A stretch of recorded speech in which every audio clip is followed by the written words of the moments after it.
तानाशाह का हश्र एक जैसा होता है, उनको छोड़ के भागना पड़ता है। कल श्रीलंका में था, जिस दिन भीम आर्मी के लोग अनुशासन में तैयार हो जाएंगे, ये भारत में भी होगा, आप देख लेना। उस दिन ये दिल्ली भी नीली होगी और दिल्ली की गद्दी पे भी पंचशील और नीला झंडा फहराया जाएगा, मेरा वादा है। नमस्कार, द जनता लाइव देख रहे हैं आप और मैं हूं आपके साथ पूजा। इस वक्त हम मौजूद हैं दिल्ली के तालकटोरा स्टेडियम में और ये स्टेडियम जो खचाखच इस वक्त भरा है, इसकी वजह है कि आज यहाँ भीम आर्मी का 7वां स्थापना दिवस और पहला राष्ट्रीय अधिवेशन मनाया जा रहा है। ये वही भीम आर्मी है जिसने 21 जुलाई 2015 को अपनी नींव रखी थी और महज 7 सालों में जो चिंगारी सहारनपुर से 2017 में जिस आंदोलन के साथ देश भर में जिसकी आवाज गूंजी, आज इस तालकटोरा स्टेडियम में खचाखच भरी हुई ये भीड़ साबित कर रही है कि कितनी तेजी से और कितनी तेज गति से भीम आर्मी और आजाद समाज पार्टी ने अपना जो फासला है वो तय किया है। चाहे वो दिल्ली हो, चाहे उत्तर प्रदेश हो, तमाम चुनाव से लेकर तमाम मुद्दों तक आजाद समाज पार्टी और भीम आर्मी ने ये साबित किया है कि जहां भी दलितों, शोषितों और वंचितों के साथ अन्याय होगा, वहां वो जमकर खड़ी रही। चाहे वो विद्यार्थी हो, चाहे कोई रेप केस, हर ऐसे मुद्दे पर आजाद समाज पार्टी और भीम आर्मी एकजुट होकर खड़ी मिली। और यही कारण है कि 2021 में टाइम्स मैगजीन ने 100 सबसे ज्यादा प्रसिद्ध नेताओं की ओर अग्रसर चेहरों में आजाद समाज पार्टी के राष्ट्रीय अध्यक्ष और भीम आर्मी चीफ चंद्रशेखर आजाद रावण के नाम को भी शुमार किया था। ये चंद्रशेखर आजाद रावण के बढ़ते कद का अपने आप में एक बड़ा सबूत है। ये सबूत है कि महज 7 सालों में एक पार्टी जो एक गांव से निकलती है, एक भीम आर्मी जो आर्मी के तौर पर निकलती है, जिसमें नौजवान बच्चे अपनी मर्जी से शामिल होते हैं, विरोध करते हैं जातिवाद का, शोषितों वंचितों को दबाए जाने का, उनके अधिकारों और हकों को उनसे छीनने का। और महज 7 सालों में ये फासला तय करना अपने आप में बेहद बड़ी बात है। आज मेरे पीछे जितनी भी भीड़ आप देख रहे हैं, जो भीड़ है, ये भीड़ अपने आप में ये साबित कर रही है कि कितने कम समय में कितना बड़ा फासला तय किया है आजाद समाज पार्टी और भीम आर्मी। ये अपने आप में बेहद सराहनीय है। और यहाँ मंच पर इस वक्त आजाद समाज पार्टी के राष्ट्रीय अध्यक्ष चंद्रशेखर आजाद रावण और भीम आर्मी चीफ के नाम से जिन्हें जाना जाता है चंद्रशेखर आजाद भी है। इसके अलावा विनय रतन सिंह है, जिन्होंने भीम आर्मी की स्थापना की थी चंद्रशेखर आजाद के साथ मिलकर। ये वो चेहरे हैं जो आपको अक्सर दिखाई देते हैं जब भी कहीं अन्याय किसी भी समाज के खिलाफ होता है। अभी दिल्ली में चाहे जंतर मंतर पर स्टूडेंट्स के खिलाफ आंदोलन हो, उसमें भी भीम आर्मी ने ये साबित किया है कि जहां भी किसी की आवाज को दबाया जाएगा, वो वहां खड़े होंगे, उसका पुरजोर विरोध करेंगे। यही एक कारण था कि उत्तर प्रदेश के चुनाव में भी कहीं ना कहीं एक कांटे की टक्कर देती नजर आ रही थी भीम आर्मी। वो अलग बात है कि जीत से कोसों दूर रहे, लेकिन चुनावों में अपना नाम दर्ज कराने में आजाद समाज पार्टी कहीं पीछे नहीं रही। आज 7वां अधिवेशन है भीम आर्मी का और इसको एक बड़े स्तर पर मनाया जा रहा है। ये पहला राष्ट्रीय अधिवेशन है, लेकिन ये इस बात का भी उद्घोष है कि ये पहला राष्ट्रीय अधिवेशन इस तौर पर मनाया जा रहा है, तो आने वाले 7 सालों में भीम आर्मी कहाँ होगी और आजाद समाज पार्टी राजनीति में कितना बड़ा परिवर्तन ला सकती है, ये इसकी महज पहली झलक। राष्ट्रपिता ज्योतिबा फुले 1890 में चले गए और 91 में पैदा हुए बाबा साहब अम्बेडकर। उन्होंने उनको देखा भी नहीं, लेकिन गुरु माना। उसका एक कारण मात्र एक था कि वो अपने लिए नहीं जिए।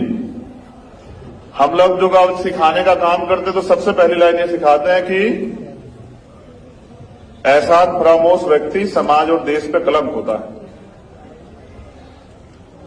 जब हम लोग काम करते हैं तो हम एक दूसरे के लिए नहीं, जो कर्ज हमारे ऊपर है उसके लिए काम करते हैं। आज अगर ये अवसर मिला है, ये सम्मान का जीवन मिला है, ये जैकेट, ये जूते चप्पल, ये मंच और ये माइक मिला है, तो ये हमारे महापुरुषों के संघर्ष की देन है। काशीराम साहब कहते थे कि भारतीय संविधान हमारे महापुरुषों के संघर्ष का निचोड़।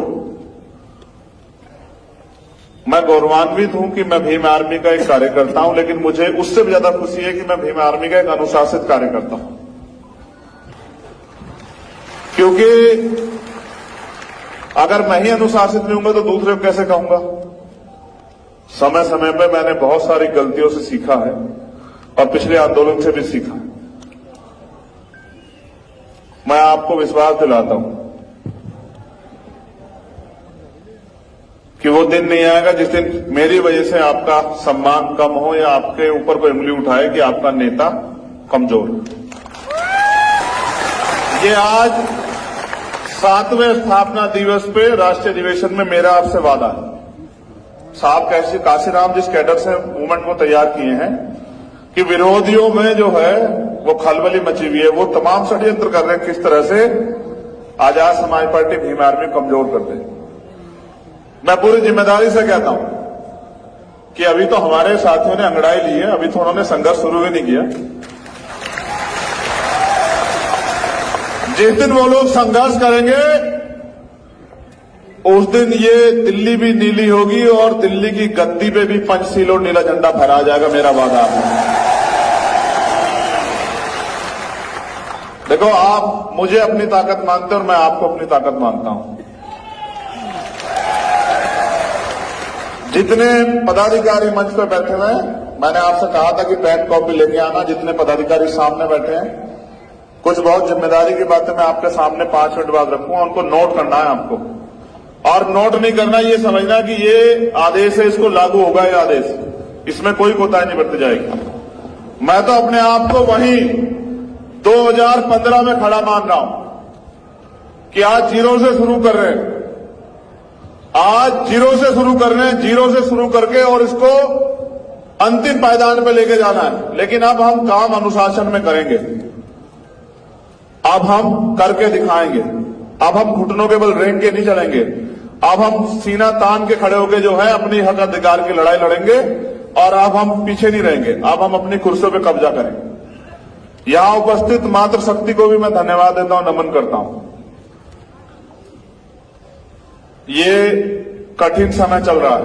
एक तरफ जिनको रोज हम कहते हैं कि वो बहुत ताकतवर हो रहे, वो सच में ताकतवर हो रहे हैं, क्योंकि वो इस देश की सत्ता, इस देश की व्यवस्था, इस देश की जुडिशरी, इस देश का एडमिनिस्ट्रेशन, इस देश की मीडिया, इस देश के धन पे काबिज है। और हमारे पास बाबा साहब अम्बेडकर की दी वोट ही है बस उनसे लड़ने के लिए। मैं आपसे जानना चाहता हूं, क्या बाबा साहब का सपना पूरा हो गया है क्या?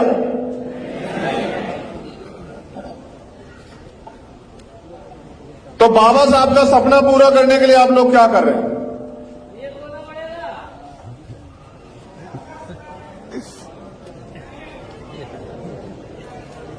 मैं आपको बस बता रहा हूं, आप लोग जान लो, आपके काम आएगा, आगे बढ़ने का मौका देगा आपको ये। मैं अपनी बात की शुरुआत बाबा साहब अम्बेडकर के एक संदेश से करना चाहता हूं, और वो संदेश आगरा की पवित्र धरती पे 18 मार्च 1956 को बाबा साहब अम्बेडकर ने दिया था। उन्होंने कहा कि मैं बड़ी कठिन परिस्थितियों में तमाम तरह के अन्याय, आरोप, अत्याचार, अपमान को सहकर इस कारवां को यहां तक लेके आ पाया हूं। अगर आप इसको आगे नहीं बढ़ा सकते तो इसको पीछे मत जाने देना। उन्होंने ये भी कहा कि मुझे मेरे पढ़े लिखे लोगों ने धोखा दिया। उन्होंने उसके बाद जो कहा वो बहुत महत्वपूर्ण है, और उन्होंने कहा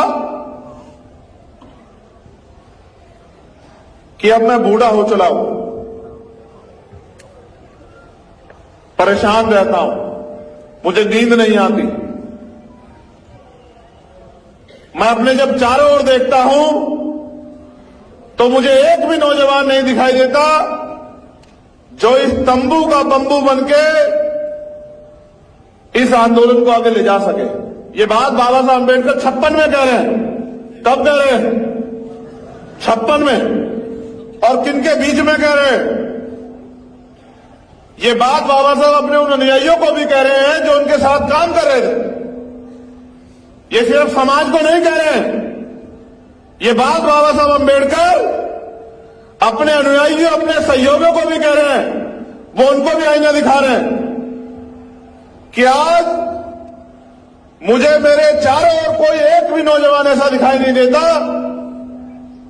जो इस आंदोलन रूपी तंबू का बंबू बनके इस आंदोलन को आगे बढ़ा सके। यानी कि जो साथी उस समय काम कर रहे थे बाबा साहब के साथ, बाबा साहब उन पे भी भरोसा नहीं कर पा रहे थे कि इसको आगे बढ़ा देंगे।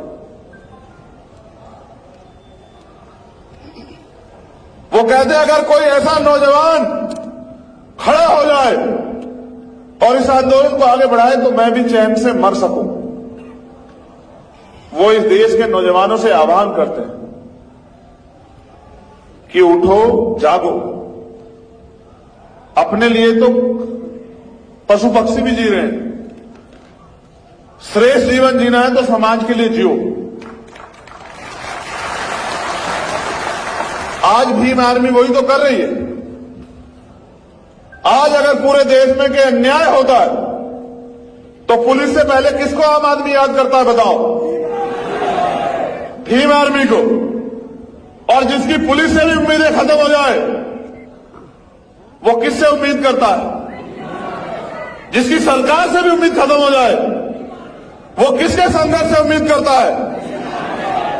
और ये मेरी ताकत नहीं है, ये इस मंच की ताकत नहीं है, ये ताकत है उस कोने में और वहां सामने बैठे हर एक कार्यकर्ता की, जो न दिन देखता है, न रात देखता है, न सुबह देखता है, न शाम देखता है, न धूप देखता है, न बारिश देखता है, न भूख देखता है, न प्यास देखता है। बस उसको एक आदेश या एक जानकारी मिली होती है कि मेरे समाज पे, इस बहुजन समाज पे कहीं अत्याचार हुआ है, फिर उसको रोकने वाली ताकत जो है वो फिर सरकार के पास नहीं। इसी क्रम में यहां सीएचए के भाई बहन भी आए हुए हैं मेरी जानकारी में। जो लोग राजस्थान सीएचए के जो भाई बहन हैं वो मेरे सामने वो भी आए हुए हैं और उन्होंने मुझसे कहा था कि भाई सरकार हमारी बात नहीं मान रही है, आपको हमारा साथ देना होगा। मैंने उनसे वादा किया था कि हमारा अधिवेशन खत्म हो जाने दो, इस राजस्थान सरकार की भी अकल ठीक करने का काम भीम आर्मी के लोग करेंगे।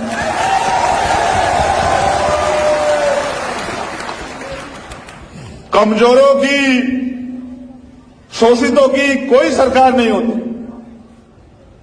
अगर उनको ताकतवर बनना है तो अलग जन से बहुजन बनना पड़ेगा। जब आंदोलन की शुरुआत की थी तब मेरी सोच ये नहीं थी, तब मेरा लक्ष्य भी ये नहीं था। और मैं अपने अध्यक्ष जी से कह रहा हूं, अध्यक्ष जी यहां बैठे हैं, ये सपना नहीं था अध्यक्ष जी कि एक दिन ऐसा आएगा कि एक विशाल मंच पे हमारा स्वागत होगा या हमें सुनने के लिए लाखों लोग आएंगे, ऐसा नहीं सोचा था। लेकिन ये समय, परिस्थिति और आपके साथियों का संघर्ष है। मैं धन्यवाद देता हूं सहारनपुर की धरती को भी, वहां के एक साथी को, पुराने, आज जो हमारे बीच नहीं है, मैं उनका भी धन्यवाद करता हूं कि उन्होंने भी कहीं ना कहीं इस आंदोलन को मजबूत किया। लेकिन साथियों, अभी हम लोग कर क्या रहे हैं कि कहीं अन्याय हो जाता है तो हम लोग जाते हैं न्याय दिलाने के लिए। रेप हो जाता है, हत्या हो जाती है, जैसे रीट के बच्चे हैं, जैसे सीएचए के बच्चे हैं हमारे भाई बहन, जैसे और तमाम तरह के वो हैं। तो हमारी प्रक्रिया क्या होती है कि जब में अन्याय होता है तो हम उनको न्याय दिलाने जाते हैं। तो एक सवाल जो हमारे साथियों ने मुझे दिया कि भाई ये जरूर बता देना कि हमने पार्टी क्यों बनाई, तो उसका जवाब ये है मेरे शब्दों में। आप सब लोग यहां उपस्थित है, 22-23 स्टेट की टीम के रिप्रेजेंटेटिव, प्रदेश अध्यक्ष या कोई साथी यहां मौजूद है। तो आप ये बताओ कि जब भीम आर्मी ईमानदार से लड़ाई लड़ती है और जब भीम आर्मी के साथियों के साथ कोई मुसीबत आती है तो कोई पार्टी है ऐसी जो आपके लिए लड़ती हो? जितने लोग यहां बैठे हैं, आप बताओ, जो भीम आर्मी के कार्यकर्ताओं पर झूठा मुकदमा होता है, उनको जेल भेजा जाता है, उनको पीटा जाता है, या उनको डिटेन किया जाता है या उनको अरेस्ट करके जो है उनके साथ उनको अपमानित किया जाता है। बताओ कोई एक दल है जो आपकी आवाज उठाता है क्या? बताओ। जब आवाज कोई नहीं उठाता और भीम आर्मी के प्रशिक्षण केंद्र में, ये भीम आर्मी पता है क्या है? ये नेता बनाने की फैक्ट्री है हमारी। ये हमारी नेता बनाने की फैक्ट्री है, ये हमारी लीडर बनाने की फैक्ट्री है। और जो नेता ऐसा तैयार होता है उसका कितना सम्मान होता है आपने देखा? उसका सम्मान इतना होता है कि जो लोग कभी किससे नहीं मिलते थे वो भीम आर्मी में तैयार हुए नेता को, जिले स्तर के नेता को बराबर में खड़े होकर फोटो खिंचवाते हैं। ये सम्मान दिया है भीम आर्मी ने। क्या हम नहीं जानते कि भीम आर्मी के लोगों को और इस भीम आर्मी को कमजोर करने के लिए कितने षड्यंत्र हो रहे हैं? लेकिन भीम आर्मी तब तक कमजोर हो नहीं होगी, भीम आर्मी तब तक जो है टूटेगी नहीं जब तक इसका कार्यकर्ता लड़ना बंद नहीं कर देता। जिस दिन इसका कार्यकर्ता लड़ना बंद कर देगा, नेताओं की क्या हैसियत है? नेता से कार्यकर्ता नहीं होते, कार्यकर्ताओं से नेता होता है, समाज से नेता होता है। मैंने बहुत सोचा और मैंने इस मंच पे हमारे आदरणीय भंते जी भी उपस्थित हैं, हमारे संत भी उपस्थित हैं, लेकिन मैंने ये सुना है कि जिनका राज नहीं होता उनका धर्म नहीं चलता है, जिनका राज होता है उनका ही धर्म आगे बढ़ता है। और ये मैंने सवाल पिछली बार भी छोड़ा था बहुत बड़े मंच पे कि दुनिया में भारत से क्या बुद्धिज्म आज यहां अल्पसंख्यक क्यों? इसका कारण क्या है? तो इसका एकमात्र कारण ये है कि यहां उस विचारधारा को मानने वाले लोगों का राज नहीं। और तानाशाही कोई करे, चाहे वो भारत के प्रधानमंत्री हो या श्रीलंका के प्रधानमंत्री हो, तानाशाहों का हथ एक जैसा होता है, उनको छोड़ के भागना पड़ता है। कल श्रीलंका में था, जिस दिन भीम आर्मी के लोग अनुशासन में तैयार हो जाएंगे, ये भारत में भी होगा, आप देख लेना। जन आंदोलन भारत में इसलिए नहीं खड़ा होता मेरे साथियों क्योंकि अभी हम जातियों में बटे हुए हैं। आज मैं दलितों की तरफ से नहीं बोल रहा हूं, आज मैं अल्पजनों की तरफ से नहीं बोल रहा हूं, और मुझे अल्पजन बनाओ भी मत। मेरी एक ही पहचान है, मैं बहुजन। ये आंदोलन 15 बनाम 85 का है और इस देश में 85 राज करेंगे, इसकी तैयारी भी हमें करनी पड़ेगी, क्योंकि हमने उनको 70 साल से मौका दिया। सारी सरकारें उनकी बनी, स्टेट की हो या सेंटर की। आज भी हमारे लोग आंसू आंसू के लिए मजबूर है, रोटी रोटी के लिए मजबूर, कपड़े मकान के लिए मजबूर है। और इन्हीं बात पे हमारी वोट ली जाती है कि आपको ना अनाज दे देंगे, आपको चावल दे देंगे, तेल दे देंगे, दाल दे देंगे, हमें वोट दे दो। मैं जब बहुत गहराई से भारतीय राजनीति का अध्ययन करता हूं तो मैं देखता हूं कि इस देश में 50 से 55% लोग वोट करते हैं, यानी कि 45% लोग वोट नहीं करते। हमारी तो आबादी 85% है। तो ये 45% लोग अपने मत का प्रयोग क्यों नहीं करते? क्योंकि वो आज तक वोट के प्रति जागरूक हुए ही नहीं है। उनको लगता है कि एक दिन छुट्टी का, उस दिन छुट्टी मनानी है, बाद में रोते रहते हैं पूरे 5 साल कि साहब हमारे हिस्से में कुछ आया नहीं। जब तक हम लोग जाति के जंजाल से बाहर निकल के बहुजन नहीं बनेंगे, इस देश के एससी, एसटी, ओबीसी माइनॉरिटी को संगठित नहीं करेंगे, तब तक हम लोग इस देश में रोते ही रहेंगे, चिल्लाते ही रहेंगे। इसके अलावा कोई चारा नहीं। और आपके रोने चिल्लाने से कोई सरकार नहीं पिघलती।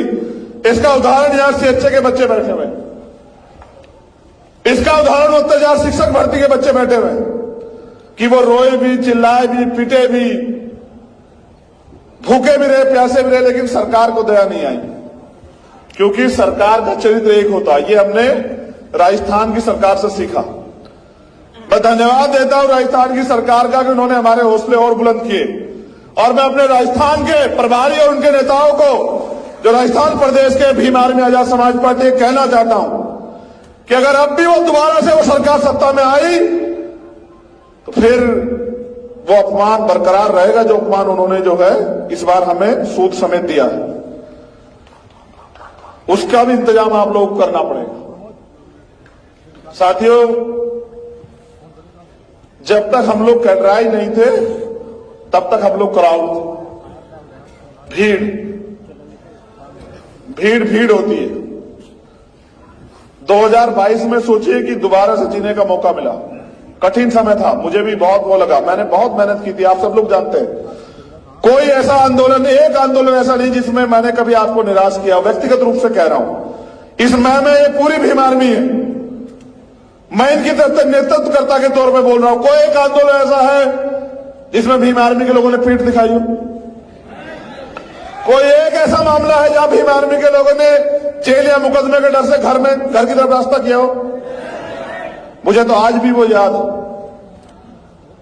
जब 5 मई का हादसा हुआ, फिर 9 मई का जो पूरी घटनाक्रम हुई, फिर उसके बाद 16 महीने एक एक दिन ये सोच के काटा जेल में मैंने और मेरे भाइयों ने, भाई विनय दन सिंह जी, कमल भाई, मंजीत भाई और सारे साथी, ये सोच के काटा कि अगर मौका मिलेगा तो ये अन्याय किसी और के साथ ना हो, इसकी तैयारी हम लोग करेंगे।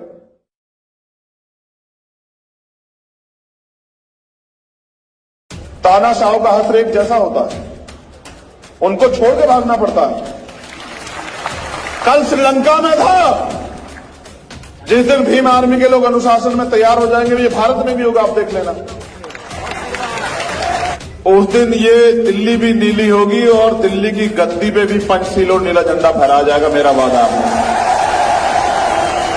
नमस्कार, द जनता लाइव देख रहे हैं आप और मैं हूं आपके साथ पूजा। इस वक्त हम मौजूद हैं दिल्ली के तालकटोरा स्टेडियम में और ये स्टेडियम जो खचाखच इस वक्त भरा है, इसकी वजह है कि आज यहाँ भीम आर्मी का 7वां स्थापना दिवस और पहला राष्ट्रीय अधिवेशन मनाया जा रहा है। ये वही भीम आर्मी है जिसने 21 जुलाई 2015 को अपनी नींव रखी थी और महज 7 सालों में जो चिंगारी सहारनपुर से 2017 में जिस आंदोलन के साथ देश भर में जिसकी आवाज गूंजी, आज इस तालकटोरा स्टेडियम में खचाखच भरी हुई ये भीड़ साबित कर रही है कि कितनी तेजी से और कितनी तेज गति से भीम आर्मी और आजाद समाज पार्टी ने अपना जो फासला है वो तय किया है। चाहे वो दिल्ली हो, चाहे उत्तर प्रदेश हो, तमाम चुनावों से लेकर तमाम मुद्दों तक आजाद समाज पार्टी और भीम आर्मी ने ये साबित किया है कि जहां भी दलितों, शोषितों और वंचितों के साथ अन्याय हुआ, वहां वो जमकर खड़ी रही। चाहे वो विद्यार्थी हो, चाहे कोई रेप केस, हर ऐसे मुद्दे पर आजाद समाज पार्टी और भीम आर्मी एकजुट होकर खड़ी मिली। और यही कारण है कि 2021 में टाइम्स मैगजीन ने 100 सबसे ज्यादा प्रसिद्ध नेताओं की और अग्रसर चेहरों में आजाद समाज पार्टी के राष्ट्रीय अध्यक्ष और भीम आर्मी चीफ चंद्रशेखर आजाद रावण के नाम को भी शुमार किया था। ये चंद्रशेखर आजाद रावण के बढ़ते कद का अपने आप में एक बड़ा सबूत है। ये सबूत है कि महज 7 सालों में एक पार्टी जो एक गांव से निकलती है, एक भीम आर्मी जो आर्मी के तौर पर निकलती है, जिसमें नौजवान बच्चे अपनी मर्जी से शामिल होते हैं, विरोध करते हैं जातिवाद का, शोषितों वंचितों को दबाए जाने का, उनके अधिकारों और हकों को उनसे छीनने का। और महज 7 सालों में ये फासला तय करना अपने आप में बेहद बड़ी बात है। आज मेरे पीछे जितनी भी भीड़ आप देख रहे हैं, जो भीड़ है, ये भीड़ अपने आप में ये साबित कर रही है कि कितने कम समय में कितना बड़ा फासला तय किया है आजाद समाज पार्टी और भीम आर्मी।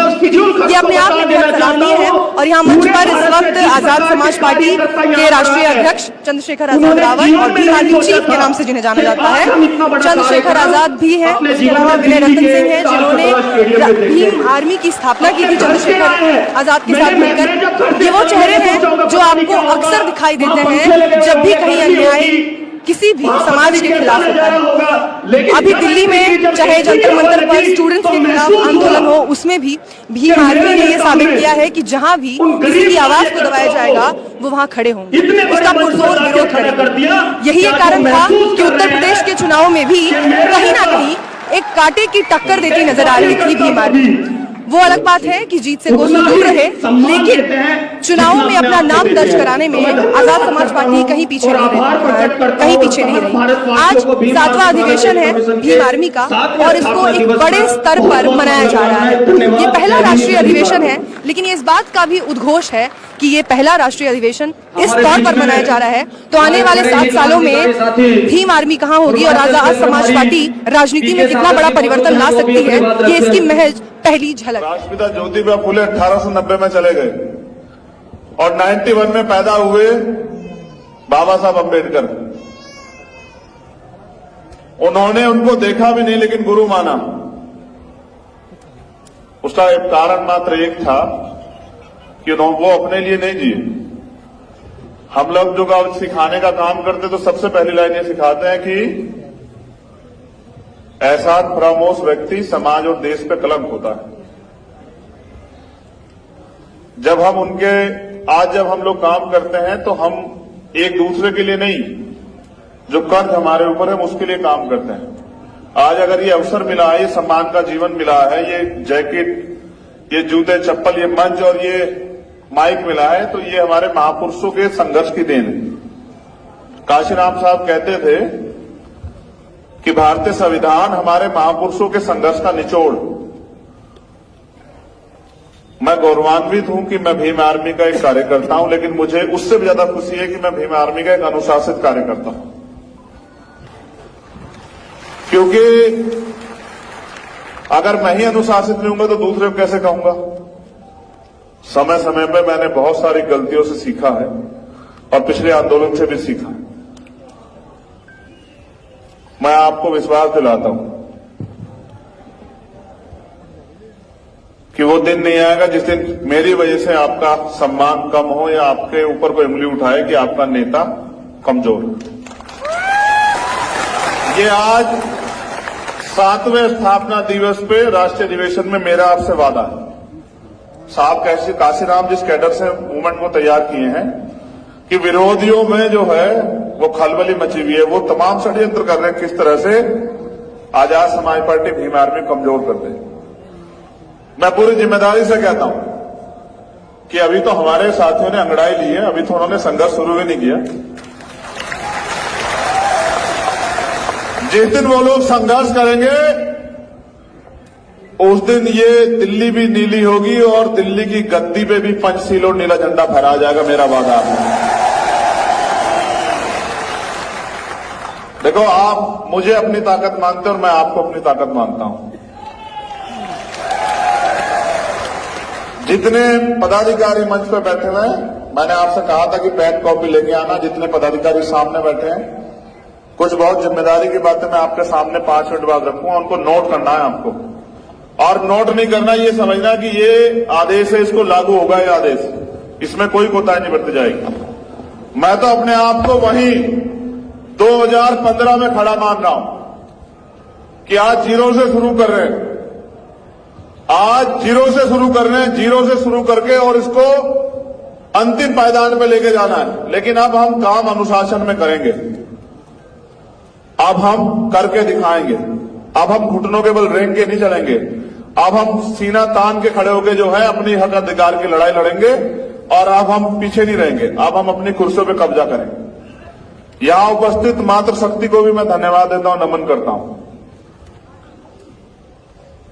ये कठिन समय चल रहा है।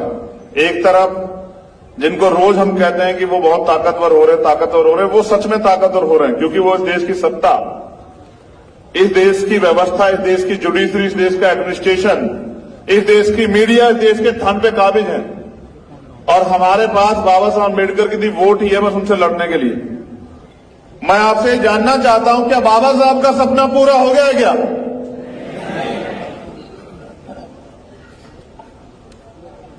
तो बाबा साहब का सपना पूरा करने के लिए आप लोग क्या कर रहे हैं?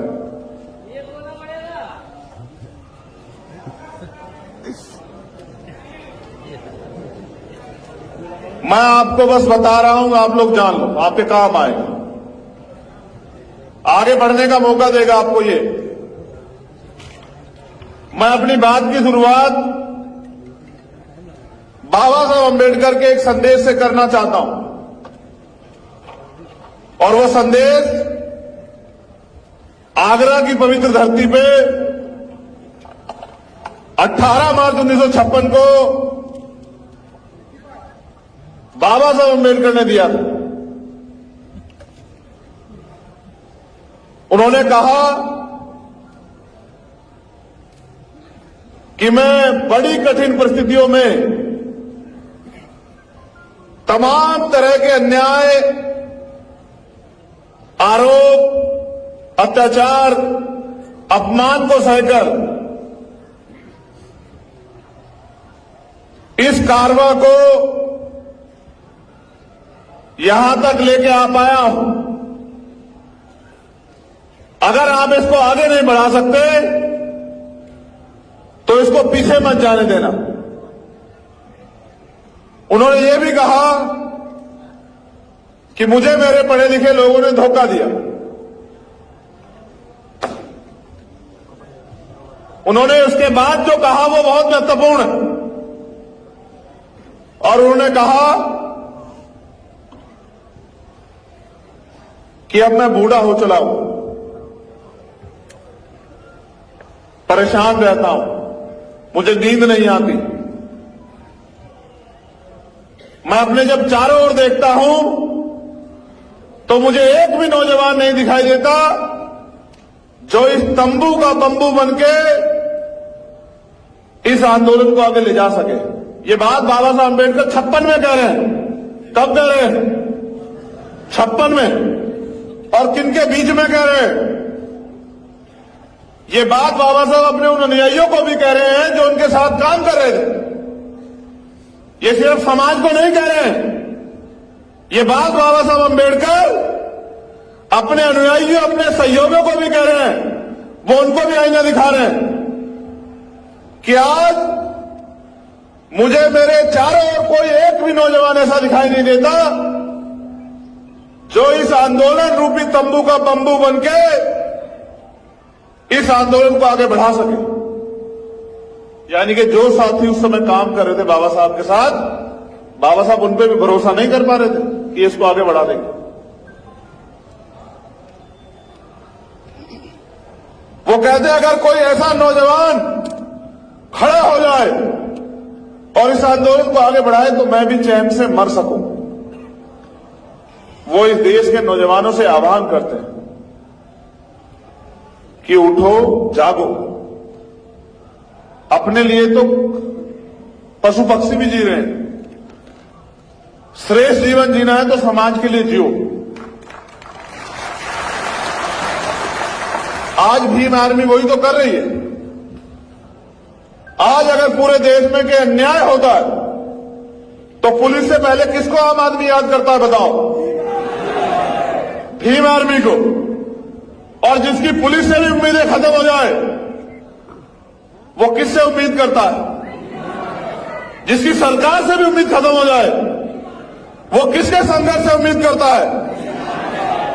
और ये मेरी ताकत नहीं है, ये इस मंच की ताकत नहीं है, ये ताकत है उस कोने में और वहां सामने बैठे हर एक कार्यकर्ता की, जो न दिन देखता है, न रात देखता है, न सुबह देखता है, न शाम देखता है, न धूप देखता है, न बारिश देखता है, न भूख देखता है, न प्यास देखता है। बस उसको एक आदेश या एक जानकारी मिली होती है कि मेरे समाज पे, इस बहुजन समाज पे कहीं अत्याचार हुआ है, फिर उसको रोकने वाली ताकत जो है वो फिर सरकार के पास नहीं। इसी क्रम में यहां सीएचए के भाई बहन भी आए हुए हैं मेरी जानकारी में। जो लोग राजस्थान सीएचए के जो भाई बहन हैं वो मेरे सामने वो भी आए हुए हैं, और उन्होंने मुझसे कहा था कि भाई सरकार हमारी बात नहीं मान रही है, आपको हमारा साथ देना होगा। मैंने उनसे वादा किया था कि हमारा अधिवेशन खत्म हो जाने दो, इस राजस्थान सरकार की भी अकल ठीक करने का काम भीम आर्मी के लोग करेंगे।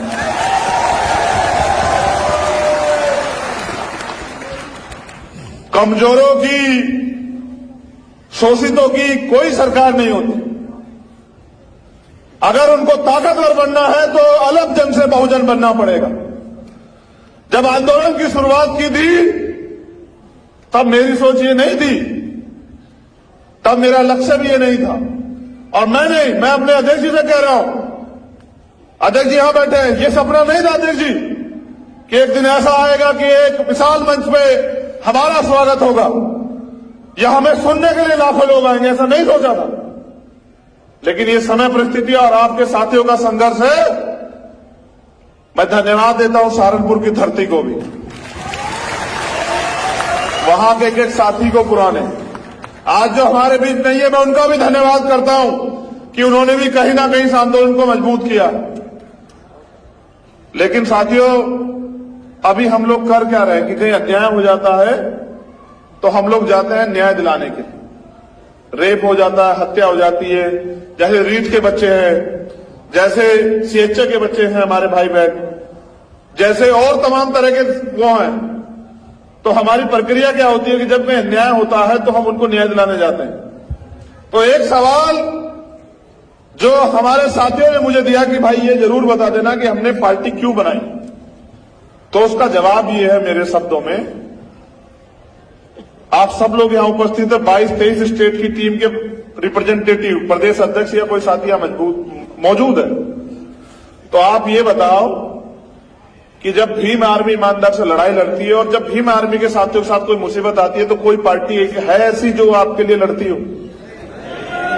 जितने लोग यहां बैठे हैं, आप बताओ, जो भीम आर्मी के कार्यकर्ताओं पर झूठा मुकदमा होता है, उनको जेल भेजा जाता है, उनको पीटा जाता है या उनको डिटेन किया जाता है या उनको अरेस्ट करके जो है उनके साथ उनको अपमानित किया जाता है, बताओ कोई एक दल है जो आपकी आवाज उठाता है क्या? बताओ।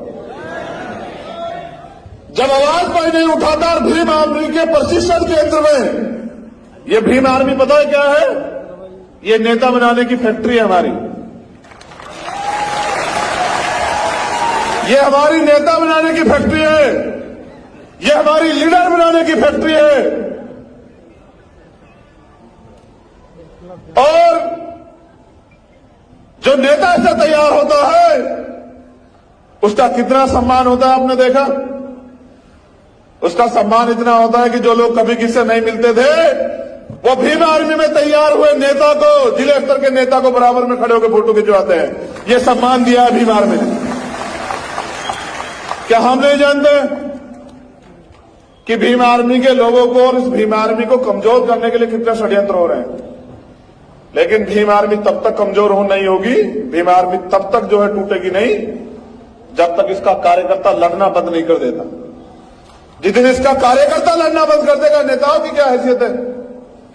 नेता से कार्यकर्ता नहीं होते, कार्यकर्ताओं से नेता होता है, समाज से नेता होता है।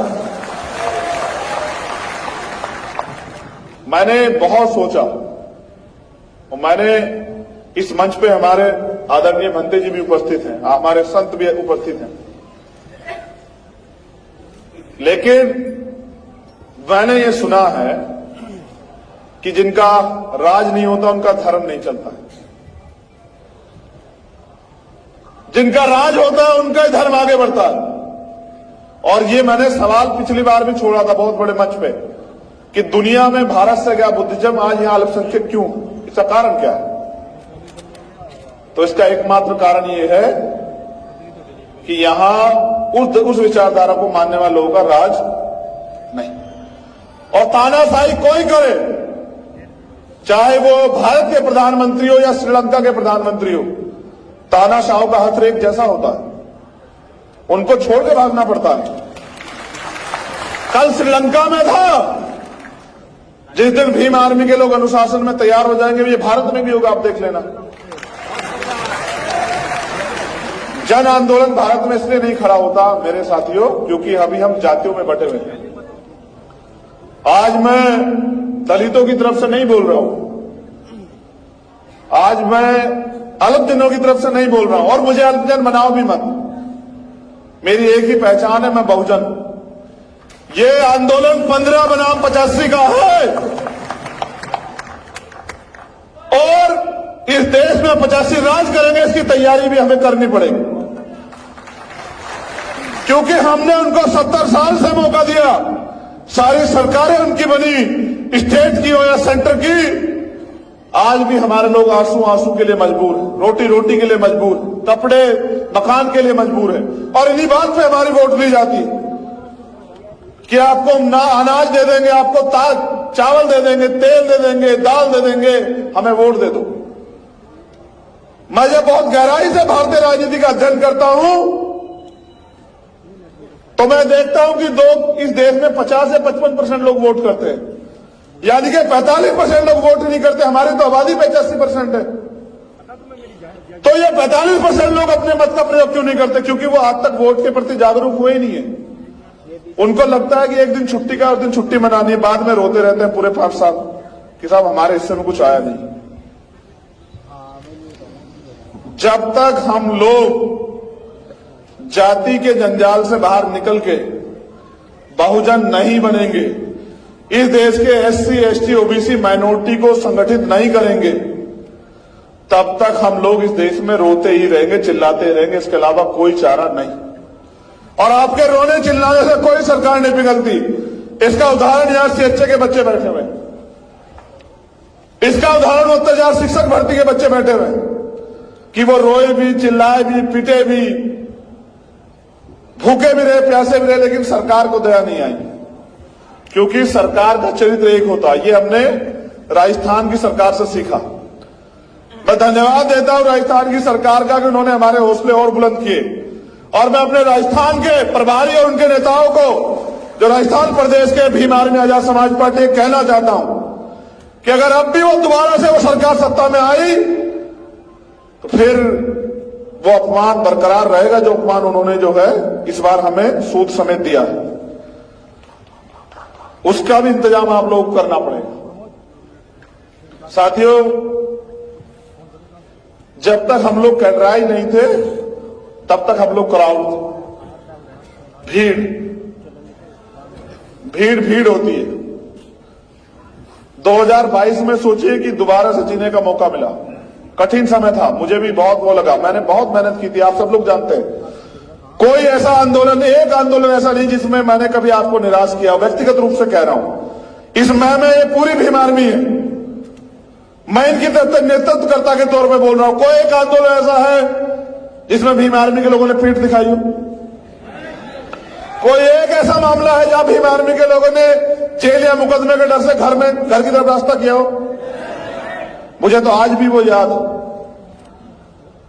जब 5 मई का हादसा हुआ, फिर 9 मई का जो पूरी घटनाक्रम हुई, फिर उसके बाद 16 महीने एक एक दिन ये सोच के काटा जेल में मैंने और मेरे भाइयों ने, भाई विनय दन सिंह जी, कमल भाई, मंजीत भाई और सारे साथी, ये सोच के काटा कि अगर मौका मिलेगा तो ये अन्याय किसी और के साथ ना हो, इसकी तैयारी हम लोग करेंगे।